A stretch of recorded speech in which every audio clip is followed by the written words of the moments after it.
was a very memorable experience for me to preside over the Republic Day celebrations at Indian School Bousher.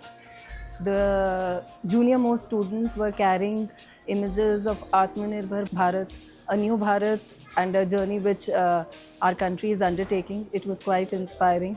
The students paid tribute to all the three armed forces, which provide a robust security backup to all of us to feel safe and progress in our journeys. And it was a very awe-inspiring experience for me. Thank you to all the students, teachers, as well as the principal and the management of Indian School Bousher.